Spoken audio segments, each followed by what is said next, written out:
Hello, everyone, and welcome to Pep and Prep Talks. This is another episode of Breaking Down Careers, and the guest for today is Madhav Ben. Now, this episode is kind of special to me because he's the one who inspired me and, in fact, motivated me to start the podcast. So, he's a software engineer at Microsoft. He is the YouTuber. He creates the videos about full stack development, teaching people how to do so.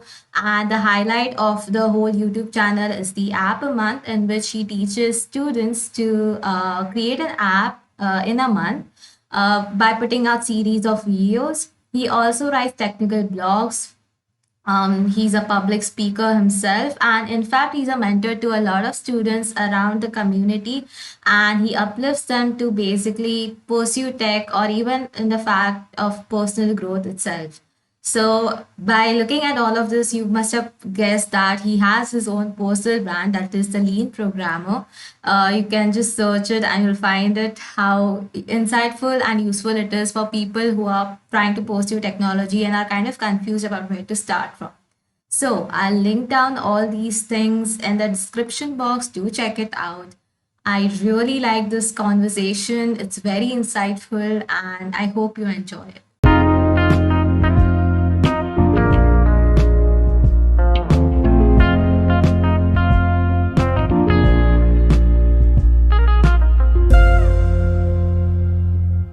Okay, now Madhav is here with us. So, welcome, Madhav, to the podcast. I'm really excited to have you because you are the one who actually kind of inspired me and pushed me to start this whole thing.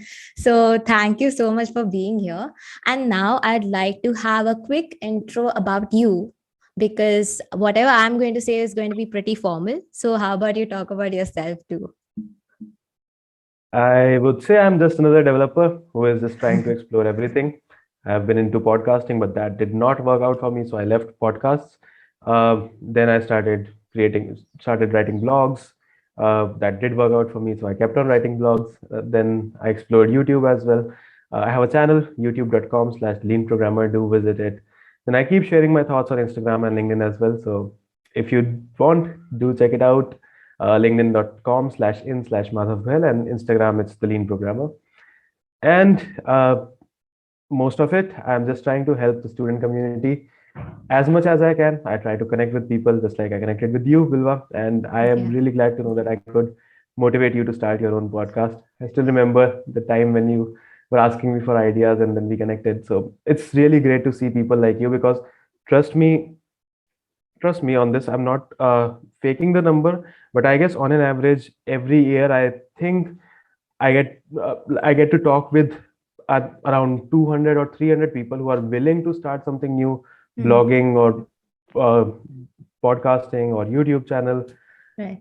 They all do start. I am able to motivate them. They all do start, but most of the people leave it after two or three episodes. But I think Hmm. you have been doing it from such a long time. I've been seeing your posts and I've been seeing your Pep and Prep talks on the Medium as well. Your blogs are always amazing. I read almost of all of your blogs. Hmm. They are so much filled with information. Yeah. So you are one of your kind, one of a kind. Your consistency is inspirational, and keep going forward. Thank you. I'm just flattered now at the start of the podcast. Let me take it ahead as well. So Yeah. this is great. See, I kind of wished, that I started earlier in my college days because Mhm. that time I had time. Okay. It's not like I didn't have time. I mean, everyone has time. It's just the matter of where we want to direct it to or something like that. So that's what I felt. But then I'm like, it's not too late Exactly. either. Okay, talking about the college part, I know we are from the same college, but I never came across you. But I want to know more about what led to you being so, disciplined and consistent about things, about doing things. Like, let it be blogging or let it be making the YouTube series an app a month. Like, it's not an easy task. I'm pretty sure about that, considering I'm getting into video podcasting these days. So, how do you manage the consistency levels? How do you discipline yourself so well? Okay, good question. So when it comes to discipline, I guess most of the credit goes to NCC. I was a part of NCC in my college, and coming back to my college journey and how did I start all of these things? All of this came to a single thing that I wanted to teach people. So it it all happened, you can say, accidentally. I was just I had this habit of mentoring my juniors, just like I had a long talk with you before you started the prep talks. So I interact with a lot of people, and then in my second year, in my second year, I was those days I was mentoring folks from first year in web development, Hmm. and then I found that a lot of people had same doubts, almost same doubts, where to start from and then what to do. Then I thought, why don't, instead of me telling the same thing to 100 people every time, why not just write a blog on that? And my first blog got a lot of attention. It became one of my finest, best blogs. Hmm. That was really motivating for me, and that is how I can say that it was accidental that I actually started this. I always had something in my mind that I have to teach people. Then I kept moved it one step forward by starting Code to Express, my the daily codes journey, where I Hmm. where I motivated people to do one coding question daily along with me, and they followed my journey in that, and the community grew over 200 to from 200 to 2000 and so on. And that is where I started. So you can say, when you keep doing things that you love doing, it's not Hmm. passion. I do not call that passion because I'm passionate about badminton as well. I follow Hmm. badminton. I love playing badminton. Right. But if someone asks me to play badminton for 16 hours, I will not do that, because even Hmm. though I love playing badminton. So do not confuse your passion with the things that you love. There will always be multiple things. It will never be a single thing. So never take this advice that follow your passion. It's a useless advice completely. I'm not saying, some people do believe this, it's true, but I do not believe that it's true. I believe there's a list of things that you have to explore, that you would want to explore, and after you explore it, you'll find that, oh, I love doing that. After I started web Right. development, I found that I really like developing websites and web apps. Then when I started Android, I loved Android as well. Then I explored writing blogs. Then I loved writing blogs as well, and so on. Right. So you will always be able to find a, a set of skills that Hmm. will work for you, and you will love doing as well. And no matter if someone asks you to do that for 10 hours, 20 hours, 24 hours, yes, 24 hours are true.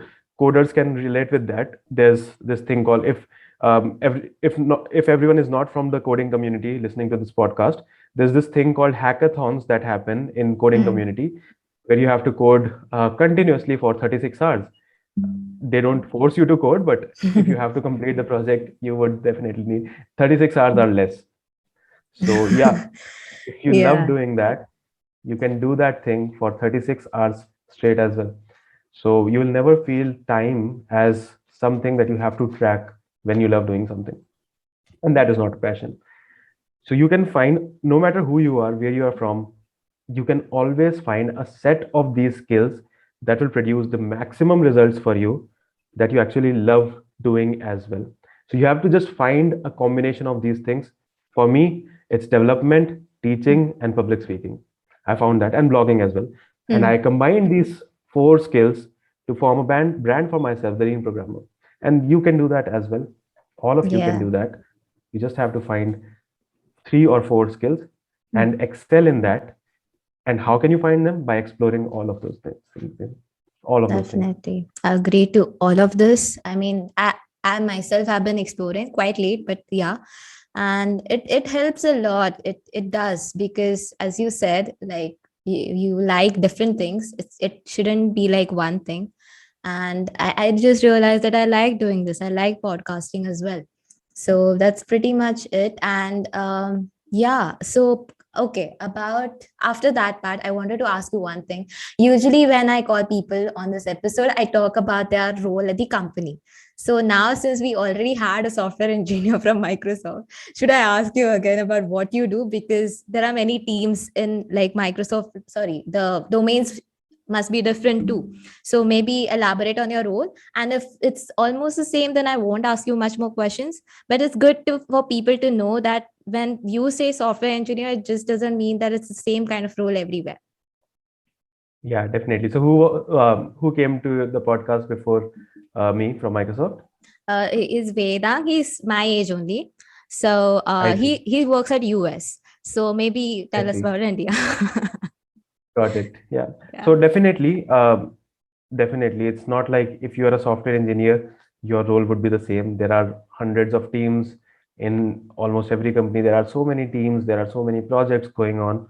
Hmm. So, yeah, no matter how many people you ask, there will always be something new to learn. So, talking about myself, I'm working with the voice skills in Cortana with Outlook Mobile and Teams Mobile. So, yeah, my daily job includes working on the voice assistants and um, yeah. Do you want to ask something specific about this or yeah? Yeah, nothing specific, but it's a different thing, right? So what skills do you apply maybe? I currently work on backend, but when we talk about skills, Hmm. every project requires a lot of skills.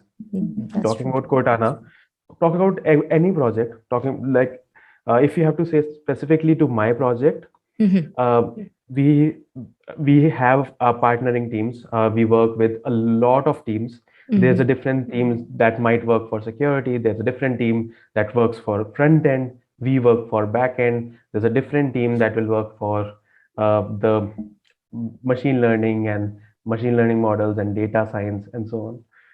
So yes, every project will always have multiple teams, and almost every project would require front-end developers, back-end developers, if it's a data science project, and machine learning enthusiasts, and so on. So yes, again, I would come like to come back to the point that I kept just a few minutes ago, that try to explore everything as much as you can, because it will help you out in the industry as well. When you Hmm. join a project, it's 99.99% you will get to work on an existing project with a lot of teams, with a lot of members, and with a lot of partnering teams as well. And it's very less likely that you will be working on everything yourself.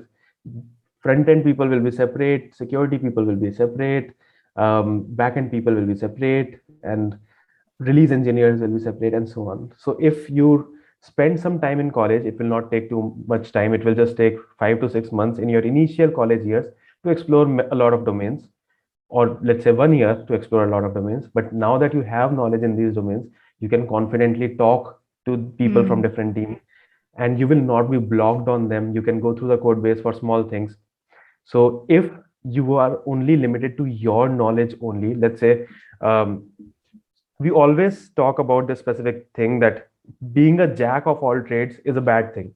And Hmm. I say completely opposite thing every time I talk to someone. I say that you should be a jack of all trades as long as you are a master or of one. So generally people say that it's bad to be jack of all trades but master of none. Yeah. But remember, it at least in today's world, it's always good to be a jack of all trades but a master of one or a Hmm. combination of a few. So coming back to the work, so whenever you will get your first project, I'm pretty sure you'll be working with multiple teams. Hmm. Now consider one scenario where your point, let's say you were in the backend team and you were working with the front end on integration, and your point of contact, you had some doubt, Hmm. and your point of contact from the front end team, let's say he went on a sick off or sick leave for let's say 4 or 5 days. He went on a sick leave. Will you wait for him, or will you will spend a lot of time into trying to contact someone else from his team? You will try a lot of things. Yeah. But if you already had some front end knowledge, and if it's a small doubt, you can automatically check their code base and get the things going. True. So again, I would like to say that keep exploring things. It will help you out a lot in the industry. Yeah, that's pretty much it. And on my work, yeah, I guess I've covered most of the things that can help you guys know that what all things are required while working in the industry. So when we work with the industry with huge projects, first of all, you should know. First of all, I'll mention a few points that can help you out. Firstly, try to get end-to-end knowledge. I notice a lot of people who just join and that was me as well. 2 years ago. Hmm. But yes, it will be you as well. So when you just join a team, you will most likely be concerned with the tasks that are given to you. You'll not even think beyond that. But that is not a very good long term solution, because if you have to grow, you should know the end to end things. Only after you know the end to end product, you know all the teams, you know all the workflows that are happening, you will be able to suggest better solutions. You will be able to add more value, and your value depends on how much value can you add to your team and to your project. True. That's that's the that's the funda of corporate life. Your value depends on how much value can you add to the team or to the project. So your value will immensely increase if you start thinking beyond your tasks, start going beyond, start start communicating. First of all, as soon as you join the industry, start communicating with people, start forming bigger network, start getting to know your partner teams, start interacting with them, try someone else's code base as well. Like for example, if you're working on backend, try to run the front end code base as well. Just give it a Hmm. shot. It will take 2 or 3 hours, but give it a shot. Who is stopping you? Nobody is. Even if you have to work for some initial, let's say 2 or 3 weeks, if you even have to work on weekends, do it. But because it will give you a lot more knowledge. So knowledge is power. That is the final thing before I Hmm. end this question. Remember, knowledge is power. The more knowledge you have about whatever you are working on, the more value you will be able to add, and the more valuable you will become to the project and to the team. Wow, some great points covered. And it's good for me too because I am working and I just started working basically. So, yeah, it's pretty helpful for me. And yeah, end to end knowledge is very much required because sometimes you don't know why you are assigned the tasks like given to you as a junior. So Exactly. you're just like, wait, why is this so important? But then you realize that it is because it's a part of a big process. So, that's great. And okay, so enough about your role. Since you have a lot of domains, it's good for me to ask questions as well. So, talking about full stack development, how would you suggest one junior person, like suppose a person from college is trying to explore, let's say, how to start and how to go about it? And Amazing. okay, Good first question. of all, let me ask a very basic question. How do you know whether you like coding or not, or whether you have interest in coding or not? By doing it more, by doing it as much as you want, as Hmm. much as you can. Hmm. So I I really don't remember whose quote was it. I guess it was Albert Einstein who said this. But if I quote incorrectly, just forgive me. I don't know the author, but I remember this beautiful quote Mhm. that you cannot love or hate anything unless you fully understand it. That is Hmm. the mistake that I did. So, in my initial days in 11th and 12th, or plus one, plus two, as some people call it, uh, the the post high school and the pre college time, Right. in that time, I used to hate chemistry. I really Hmm. used to hate chemistry so much. But now when I think about it, I didn't even try learning it. So I don't know. I just had this presupposition in my mind. I just had this preconception in my mind that it is not meant for me. No matter how Hmm. much my teacher used to teach me, no matter how much everyone tried to teach me, I would just think in my mind कि भाई ये तो नहीं हो सकता मुझसे. I cannot do that. Right. So I tried my best, but even I know that I did not try my best. So that is the scenario that I guess you are talking about, that most Okay. of people face, that we think we are trying our best, but somewhere in our mind we know we are not trying our best. So to know whether coding is for you or not, and I'll give the answer irrespective of coding, to know whether anything is for you or not, spend at least 4 to 5 months doing that. Before that, you can never understand anything properly. And if you cannot understand it, you cannot love or hate it. You can say that I don't want to do it. That's a Hmm. different thing. Yeah. But you cannot say that it's not meant for me. So God. yes, spend some time doing that. If it's specifically for a domain like front end development or back end development, spend 1 month. 1 month is enough to know whether you like it or not. If it's for coding in general, spend Yeah. 4 months at least. Okay, good enough. Yeah, makes sense. Okay, let me add one more point here. Hmm. Uh, not just spend, not just don't just spend that much time. Try to find someone who can guide you towards proper resources as well. Hmm. Because without proper resources, your road will be tough. And when your road will, so it's not the subject that is tough, it's the path that is tough. So Hmm. it's we confuse a lot these two things a lot. A So lot, whenever yeah. we think that it's difficult to learn, it's nothing is difficult to learn, it's just that you don't have proper resources. And when you don't have proper resources, you will face difficulties in learning it, but the subject is not actually difficult. So find a good mentor as well. By mentor, do not expect that he or she will be teaching you everything. He or she will not. No, you cannot expect anything like that from anyone, but just Hmm. ask him or her to guide you with proper resources that helped them learn. And once you have proper resources, you can learn anything. Definitely.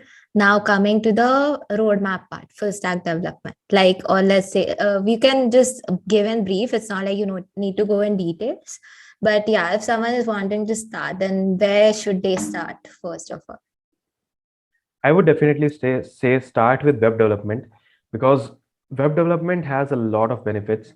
First benefit is you don't require any hard like dependencies on system specifications. I started with Android development, and at Mhm. that time my laptop was really bad. So Mm.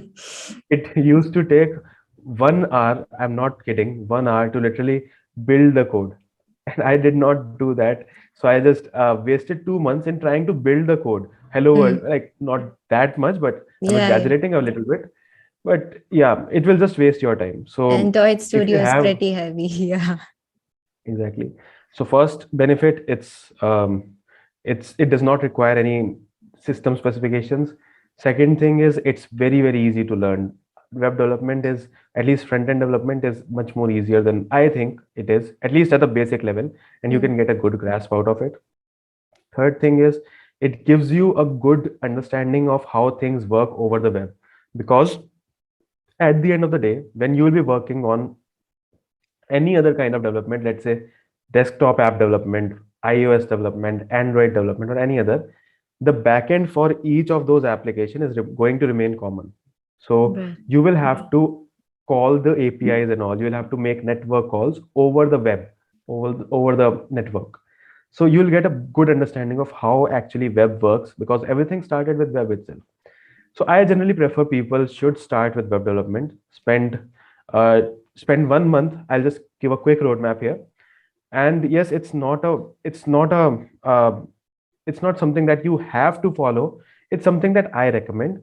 But if you are not interested in front end web development, you can follow a similar roadmap, but for Android development. Find your resources, but follow it for Android development instead of web development.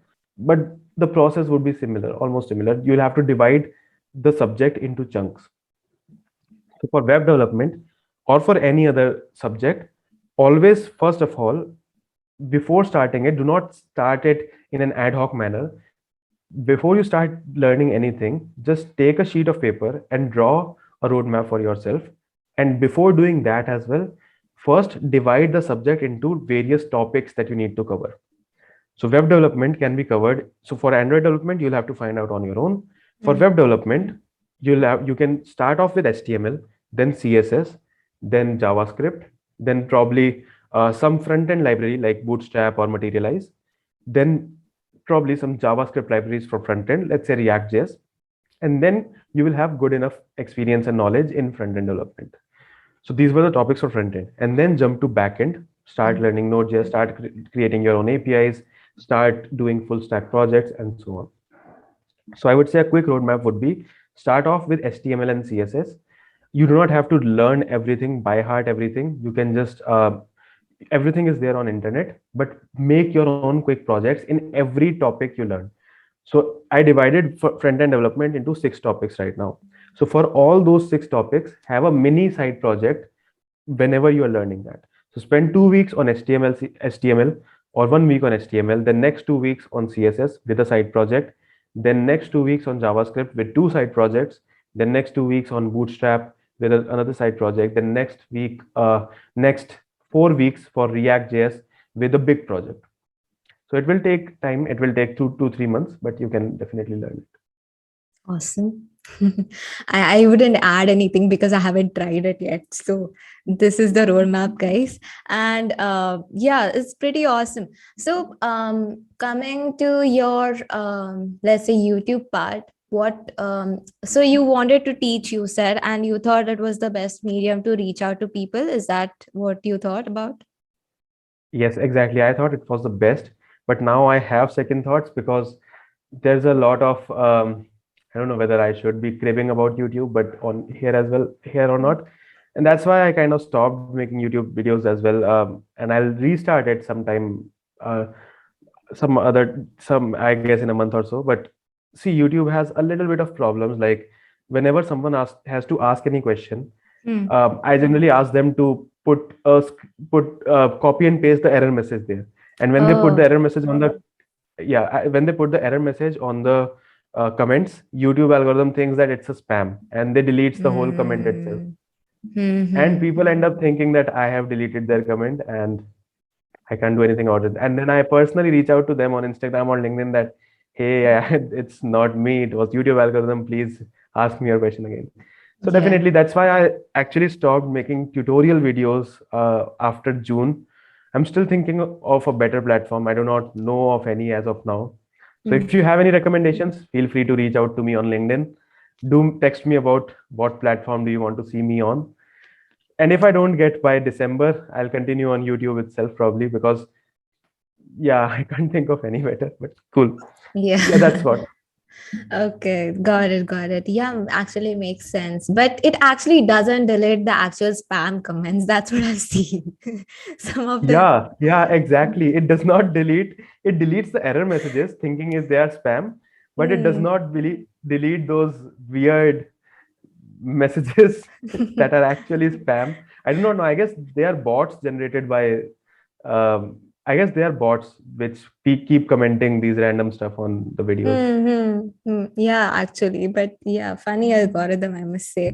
So, okay. So, talking about your aim, about like making people follow tech, because I mean, usually, generally, people back out because it's difficult to learn, it's too much, like lots of basic excuses, which is not really true. I mean, as you said before, that to know something, to understand something, and then you can decide, ki, okay, I don't want to do this or I want to do this. So, what inspired you to start your this thing journey of motivating people to pursue tech? I see. Got it. Hmm.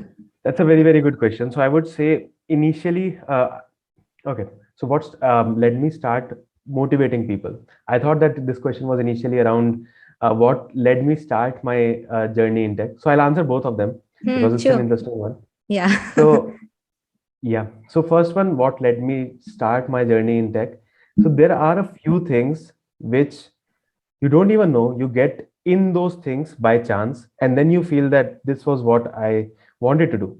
Hmm. So it was the same case for me. I started learning C++ in my 11th and 12th, as most of the people in CBSE. Hmm. Although, yeah, I did not explore web development or any of those stuff in before my second semester. But yeah, I knew basic CSS and C++ and basics of programming. And yeah, it was not my choice. It was just like since everyone is taking science stream, you will also have to take science stream. Most Hmm. of your friends are taking PCM with computer science, so you also have to take it. So it was not actually my choice, and it was not against my choice as well because I did not have any choice indeed. Hmm. So yeah, it was just with the flow. It happened, and then Right. when I joined, what led me to follow tech was two things. So firstly, I don't know, something happened internally and I just felt I every time I learned something new, I felt more curious about exploring more. And that's Hmm. I don't know whether it's because I like tech or it's only in tech. I'm not sure. I can't answer that. But at least in tech, I feel that there's always something new to explore. There's always some algorithm you can write, there's always something that you can do, there's always some app that you can build, and that something that is always there out there, that needs to be explored, that needs to be implemented, that needs to be built, motivates you to do more. So I'll tell you an interesting story. In my 11th class itself, I actually made, in the first half of the 11th class, when everyone was still stuck with for loops and Hmm. while loops, I actually made a whole game with C++. It was not a very visual game or having high-end Okay. graphics. It was built with the characters, and because that was the only knowledge I had. It was a Hmm. paddle pop game, and Okay. yeah, my teacher was so impressed that she was thinking people are still struggling with for loop and while loop. She asked me, Hmm. "Did you already knew programming?" I said, "No, I just started exploring it right now." That's because how I reached this level is because first thing, it was out of my curiosity that I have to learn something new, and it was because of my curiosity that in my chemistry classes I used to study computer science. I used to explore computer science while I was sitting in my IIT JE coaching. I was thinking of how can we implement an algorithm that can actually generate a random number. If you know, that Hmm. was the biggest mistake of my life, that if you know, we cannot actually generate a random number. All random numbers are pseudo random. Hmm. But or I don't know if there is an algorithm right now that can actually generate random numbers. But I spent 1 full year of my chemistry classes in school and coaching to actually try to think of an algorithm which can actually generate a pure random number. I could not think of any. I kept on thinking. So it was good. So whenever I had a physics problem, um, I would, instead of solving the problem, I used to think of how can we write a program to solve this problem in C++. Whenever I got a maths problem, I was, instead of solving that maths problem, I was thinking how can we write a program to solve this maths problem. So that was the interesting part. If you feel in any domain of your life, if that's music or that's dance or that's acting or that's law or that's medical medicines, any field of your life, any domain, while exploring, if you think you are in that stage, trust me, that is the field for you. So at Hmm. that time I used to, during my IIT JE exam, while giving my JE advance, I was literally regretting that I cannot write that random number generation algorithm in my physics or chemistry paper. But yes, now I don't regret it. So whenever Yeah. you get that thing, follow that. That was the first part. And second part was the students. There was one specific student. I will not take his name. If he is listening to this podcast, he will definitely understand it, and I'll definitely share this podcast with him as well. So it used to be a competition between me and him, that who can explore more, who can gather more knowledge. That's a So good yeah, competition to have. exactly. So in the first half of 11th class, I built that game. So he Mhm. built two games in next 1 month, and then Wow. I built something else, and then he built something else. He went on top of it. He started doing more. He actually went into system programming and so on. And Hmm. then I went more. I created multiple games. I created so many side projects, and all of that in C++. And they are not usable right now. Nobody will use them because they are so old school. Hmm. All of those games and all look like they were built in 1990s. But still, we tried something new.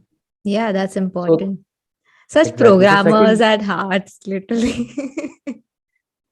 the second thing Sorry. is, Yeah. no, that's perfectly fine. So yeah, that is what you should hear when you are following any profession that you actually spend time in.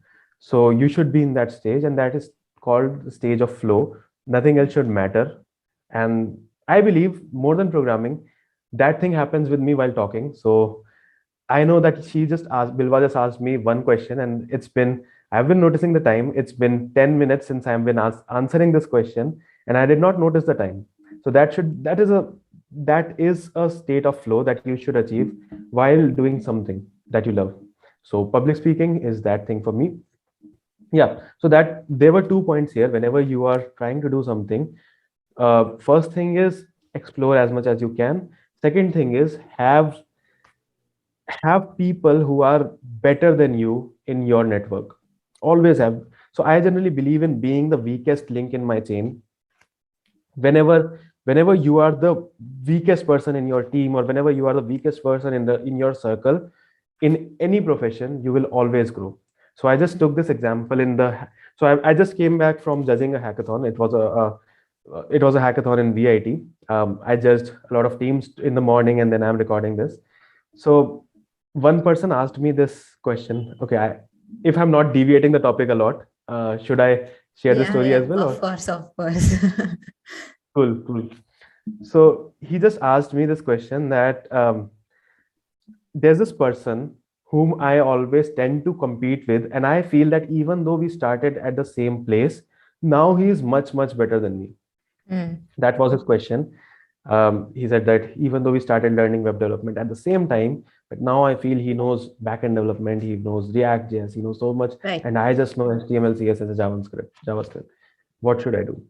So the answer, you know what answer did I give him? The answer was, find a person who is even better than him and Mm, start looking forward to him or her. So let's say there are three people, X, Y, and Z. Let's say if X can cover 100 meters, let's think of it as a race. mm, Although life is not a race, yeah, before I say anything, I just want to make it clear that the world does not need one best programmer. The world needs millions of better programmers, good programmers. So the whole sense of competition is useless. But healthy competition, as you said, motivates you. mm, Let's say, what would Bilwa, whenever I'll feel like procrastinating, I'll think that, hey, Bilwa is currently recording podcast and she's being mhm, so productive. I should be the same as well. right. And that is what brings motivation. That's a healthy motivation. So now coming back to it, just imagine there are three people, X, Y, and Z. All three of them have to cover 100 meters. Now, X covers 100 meters in 10 seconds, and X competes with Y, who covers 100 meters in 9 seconds. And even though they started training at the same time, X always feels that no matter what I do, he always finishes 1 second earlier than me. I do it in Mm, 10, he does it in 9. What can I right. do? Now, the answer to that is, I will tell X to stop comparing himself with Y and start comparing himself with Z, who finishes 100 meters in 8 seconds. Now that you raise your bar above Y, you can easily get better than Y, because now you are competing yourself with the person who is even better than him. So Yeah. always keep looking forward. There will always be another mountain to climb. There will always be, life is not just about climbing one mountain. As soon as you climb one mountain, there will be another mountain standing on top of you. You must have heard, Mm, do your 10th, do your high school, it will be enough. You'll get good grades in your high school, it will be good. After you do your high school, now have to select PCM or computer science, and it's more tough. yeah. Then after your intermediate +2, you now have to sit for place this entrance exams. Then you Mm, have to compete for IIT. Then after you get into any college, then you have to start working for those 4 years. Then after you get in your fourth year, you have to start working for placements. Then you will work for getting a job. Then after you get in the job, you will try to get promotions, and this journey will never end. And that is the beauty of life. There will always be something more to look forward to. If there was a position that had everything that the world can offer, the world will stagnate. There is right. no position. There is no position. There is nothing like having everything. And that's why you can always remain motivated to to learn more, to explore more, and so on. So keep your be the weakest link in your chain, so that you can improve better. That was the first thing. And second thing is, yeah, I guess I talked a lot on this one. So two things. If you think, while exploring everything, if you think that you have found something that you lost track of time while doing, Mm, that is meant for you, at least try to do that for a longer period of time. Don't give up okay. on everything else. Don't take irrational risks. You can't always take risks, but don't take irrational risks. But try to explore that even further. And second thing is, be in a circle where you might be the weakest, so that you can grow. And do not think that it's a competition and you have to be best. Remember, the world does not need one best programmer. The world needs a lot of good programmers, and that's the same thing everywhere. The world does not need one best doctor. If there was only one best doctor, whole world would die.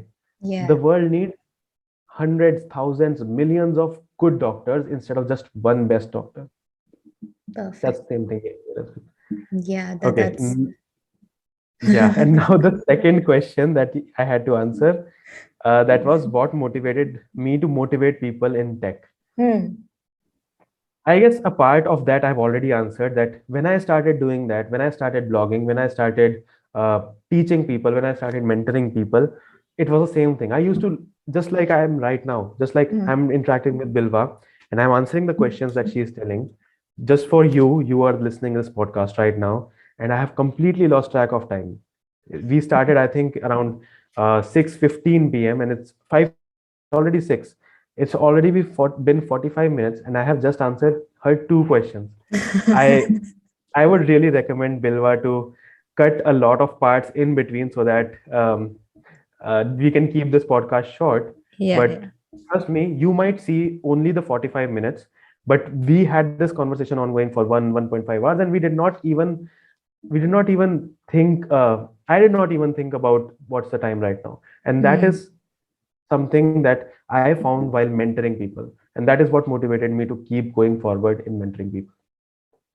That's good actually. Like you should do if you're willing to go at that stretch, where you can go for hours and yet you are like, no, I have to help this person or I have to guide this person in the right way because he or she is confused. So one experience with me was meeting people over Twitter. So when I got into Gene meets with them, they're just like I mean, they're not very old or something. They're quite younger to me, usually in college. So they just have this question that what should I do? How do I explore? Or I want to do freelancing. Do I want to do this too? My parents are forcing me to do masters. So many questions in one go. But once you start talking to them, or once you maybe listen to them, also they are quite okay. They just quite feel much more better, and they feel like, okay, I think I like this more. So I'll try this first. It's just that there's this curiosity inside them so much. So it feels good to talk or maybe even guide them. So I have been trying it too. It's great. But I'm not like I don't give specific advices or something. So I'm not like into consulting part of it. I was just trying to help. So I only have these many questions related to your domains. Now coming to the generic part, I want to know your time management skills because they are so awesome. I feel because you do so many things, man. I just appreciate and admire that a lot. Yeah. So whenever someone asks about time management or how can we manage between multiple tasks and so on, of course, there are multiple methods. I can talk about a few of them right now. But even before we start, I would just say one thing that a lot of people might not agree with, but it's something that I follow throughout my life, that you do not manage your assets. You manage your liabilities. You make sure that the liabilities don't increase and so on. Hmm. Assets are not managed, they are enjoyed. If someone gives you, let's say if someone gives you $10,000, you will enjoy with it. You will not, yeah, if you are into investing and all, you will manage them, but at least any normal person would try to enjoy first. If I give you, um, let's say if I give you a big hamburger, you will enjoy eating it instead of saving it for future, or instead of Okay. Yeah, so true. exactly. And the same thing goes for managing between multiple tasks as well. So make sure that you are enjoying the things that you are doing instead of thinking about managing them. So the biggest example that I like taking in every time anyone asks me about time management is, think of your tasks as the food items on your plate when you are in someone else's marriage. If the listener, if you are right now from India, you will be able to relate to it so much. If you're outside India, you might not be able to relate it that much. But in Indian weddings, almost every attendee fills his plate or her plate with every food item possible. Like Right. a small plate will be filled up this much. I don't know why people do this. Even I do that, but yeah, that's just the trend of Indian weddings that Yeah. we keep doing that. Now, when you have those many food items in your plate, do you ever think that, oh my God, how am I going to eat that? Never. If you thought that, you would never take that many food items. Even if you have some indigestion next morning, you will still enjoy eating all of it. Yeah, true. So yeah, it's because we enjoy doing that. While taking all those food items in our plate, we would never think about how we are going to do that. So that is also wrong. You should not take too much. Hmm. But yes, just think of your tasks as food items on your plate and enjoy doing as much as you can. And the rest of it, you can always do it tomorrow, the next day. Prioritization is good, procrastination is not. That was the first thing that I had to say before those techniques. And the second thing is always remember that most ventures, this is a quote which again I am quoting from some other author. I do not know who actually said this. I'm so sorry that I remember forgot the name, but maybe you can go and check on Google to know the actual author. But yeah, so always remember this quote that most ventures do not die out of starvation. They die out of indigestion. Hmm. This is something super important. Yeah. Always remember that, yep, most ventures do not die out of starvation, they die out of indigestion because they try to explore, they try to do everything possible. So you can do anything, but not everything. So you should know which opportunities to take and which opportunities to throw away. So always maintain a proper balance. Explore as much as you can, but do not overload yourself with know your bandwidth here. So do not overload yourself with so many tasks. Be clear with your bandwidth. To do that, have an ending time of the day. If you have an ending time of the day, it can be 10 p.m., it can be 9 p.m., it can be 7 p.m., it can be 4 p.m., anyway, anytime. But when you have that ending time, ki bhai, after that, I will not touch my work. Hmm. After that, I will not touch my community work as well. After that, I'll not go in front of my laptop, no matter what happens. Then you will never feel burnt out. Hmm. These were the two things. First thing, if you enjoy doing it, you will never have to manage it. Second thing is, if you know your limits, you will never overburden yourself. Now, coming on to the techniques, specifically for time manage, I always tell about two techniques. I'll not go too deep into it just for the sake of time, but I'll mention the name of these two techniques which I Yeah. use daily, weekly, and monthly, and in 6 months as well Hmm. to form my goals and to prioritize them and to work on them. So these two techniques are first one is Eisenhower matrix. Eisenhower matrix, you can search on Google. Uh, it's a very widely used technique to know what to do right now and what to do later on, how to prioritize tasks based on whether they are urgent and how important they are. Eisen, the spelling is Eisen, Eisenhower matrix, Hower, Eisenhower matrix. First technique. Second technique is Pomodoro technique. Use this technique daily to maintain a focus, to keep doing your stuff, to manage uh, your daily tasks properly, to make sure you're not procrastinating, and to make sure not your focus is not going towards Instagram while you're working on your Hmm. side project. So that improves focus. Two things: Pomodoro technique and Eisenhower technique. Nice enough. Cool. I'll mention it in the description so that people just go and maybe look up. Yeah. Yeah. So that's about time management. Now, coming to my final two questions, let's say small ones. First of all, how did you find any difficulties or any advice when you're transitioning from college to work life, like the corporate life? Biggest advice that I would give is do not get overwhelmed. Mhm. So I used to like it happens with everyone. Trust me, everyone. When you get into the corporate life, you will get to work on a huge project, on a huge code base. And just keep this thing in mind that nobody is expecting you to be an expert at that code base in a single day. They will ask you to take it easy. You can spend 1 month or 2 months to get to know the code. Just pick up small items, pick up small bug fixes, and so on to get to know the code. But do not get overwhelmed. It's okay if your mentor or if your senior developer can do that task in 1 day and it's taking you 4 days to do that. It's okay. Do not think too much about it. It's just the start of your career. So that is the biggest thing that I would say. First thing, that do not get overwhelmed, take it easy.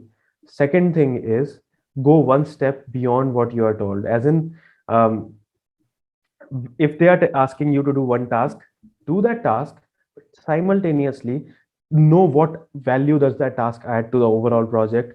um, know what all tasks other people are doing, and that's what scrum are for. There are scrum meetings in every company. Hmm. Get to know what others are doing as well, to have a try to increase your knowledge. And third thing is, try to under commit and over deliver. The biggest mistake that all freshers do is they overcommit and under deliver because they are too habitual of doing their college projects, and Hmm. real world projects are nothing like college projects. In college projects we would just start doing the work at 9 p.m. and then do the work till 2 p.m. 2 a.m. at night, and then get it done with in 5 hours. But True. in real project, I don't think you will be able to do any task in 5 hours. It will take you much more than that. Sometimes it can span over some days as well. And you will, in starting we tend to give our timelines based on what knowledge we have from our college times, based on I can make this small change, thinking like I can add this small feature in my side project in 1 hour, so it's okay if I tell them 1 hour. But when you get to start working on such a huge project, you'll get to Hmm. know that it was not a small change. It was a huge change, not if not huge, then at least it had some side, some edge cases had to be taken care of, and so on. So that was the third and the last piece of advice, that uh, do not overcommit, do undercommit and over deliver. Interesting. Yeah. Makes sense. Makes a lot of sense, to be honest. And then I usually ask this to all the guests, like we asked it, like me and Mano. So anything about personal finance, like I don't want you to give specific advice. I just want you to know, how did you manage, like in school or at least in high school? Up until then, parents give us money and parents take care of it. Even in college it's the same, like we are not spending our own money sometimes. So how did you manage coming out of college and suddenly you're given money? So how about savings, or how about spending it, how to go about it, any sources or any ideas that came to your mind? Yeah. I might not be the best person to answer this because I still feel I do not have enough knowledge about personal finance. Hmm. That's an area that I still need to explore, because a lot of my share goes into Zomato, sadly. Mm-hmm. But yes, Zomato, yeah, I am habitual of eating from outside, which should Hmm. not be the case. Yeah, but So, like any yeah, clue you have. Yeah. yeah. So I would just say, um, I read this amazing book that is, the name was The Richest Man in Babylon. Mm-hmm. Just read that book as well. And one very big, they give 7 big advices. The one which I liked from that was, no matter how much you spend, 10% of your earning is for you to save or to make it grow, anyhow, any one of those. So make sure that you are not, so some people will, there are different views when it comes to finance. There are endless views. Some people will say that if you are earning 10 rupees, save 1 rupee every month. Some Mm-hmm. people will say that instead of saving 1 rupee, increase your earnings to 15 rupees. That is also a good solution. Now you'll be able to get, say, 5 rupees extra. So what I think right now is, I agree with the uh, with this with the points, all the points mentioned in the book Richest Man in Babylon, that at least 10% of your income should be, it should either go in investments or should go in savings. I Mm-hmm. think that is something that you should uh, keep care of even while you are in college. I never thought about this because I was not a high spender kind of guy. I used to live a normal life. Like, I did not have a, like, the only place where my money would go was eating from outside. So yeah. Everyone did. Yeah. So from that itself, if you can, if from your pocket money itself, if you can get a habit of saving at least 10% of whatever you get, then you can actually have, and not only saving, maybe try investing in crypto, try investing in stock market, anywhere, Hmm. try to invest or save 10% of what you earn. This is my advice for all the college students. Awesome, awesome. So very insightful episode, I must say, 1 hour. And like I'll cut out the required parts and whatever that is, but I am trying to keep it like raw. But let's see. And amazing advice as usual, Madhav. And for people who are watching this episode, I'd really suggest you to follow him on LinkedIn, Twitter, any social media platform you get, because he's one of the person whom you can approach to, you can ask any questions, and he'll make sure he'll answer even though if it's late, because he has a lot of followers, so we can't complain about that, right? So yeah, so he's the go-to person for any kind of doubt you have, and so you can approach him. You can also approach me. I can reach out to him as well. That's not a problem. So a really insightful episode, Madhav, coming back to you, and loved all of it. Selfish, this thing was that I got a lot of advice from you.